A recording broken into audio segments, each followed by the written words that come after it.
Welcome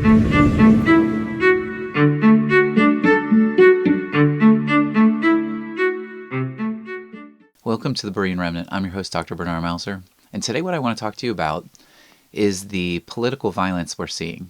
And all throughout history, you see different violent acts, but especially now, there's a lot of questioning about where's this political violence coming from? Is this a right-wing or left-wing phenomena?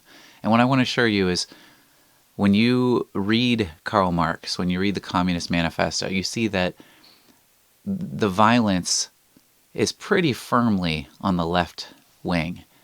So Marxist socialism, for example, has violence built into its essence. The evil of Marxism springs from its roots, and Marx doesn't hide it all in his writing. When you're reading the Communist Manifesto, you read things like this, and I quote, "The communists openly declare their ends can only be attained by the forcible overthrow of all existing social conditions." Note, forcible overthrow here.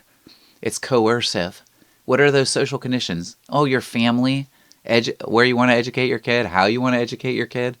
Any social condition, your religion, all of these things need to be overthrown. To think that you own property, oh no, that's a social condition. You can't own anything. Abolition of property. To think you could leave your offspring your wealth, nope, we need to have a death tax. Make sure we confiscate everything. He continues advocating communist goals. The only way to reach these communist goals, this communist utopia, cannot be effected except by means of despotic inroads. Despotism's built into it. There's an open admission. It's just part of socialism. Here's one last line I'll mention. He says this, and I quote, "There's only one way that the murderous death agonies of the old society and the bloody birth throes of the new society can be shortened, simplified, and concentrated. And that way is revolutionary terror." And I end quote. So terrorism is the means by which these communists, the Marxists, they gain and hold control of the people. So they're evil and coercive elements that are just part and parcel of Marxism. In the 20th century, we saw more people killed in the name of atheistic Marxism than all the centuries combined of people who were killed in the name of different religions. And it's not even close. The hundreds of millions who were killed by atheistic Marxist elements. So this violence is coming from the left. As Christians, what are we told? Blessed are the peacemakers, for they will be called sons of God. We're supposed to not take vengeance, but leave room for God's wrath. That's really hard as Christians. But we have this new nature upon us. We have the Holy Spirit to guide us and help us.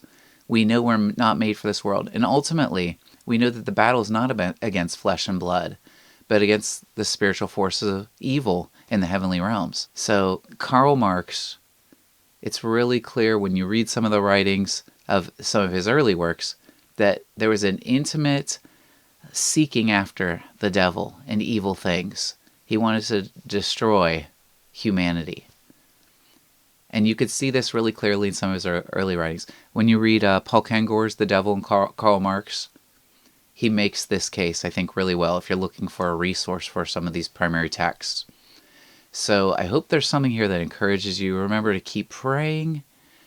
We're not made for this world, Bereans, and seek the way of peace. The way of violence is the way of the left. That's not the way we are. We are not them. So though they are created in God's image like we are, the ideas have consequences, and the Marxist ideas they have violent consequences. So I hope something here can encourage you. Have a great day.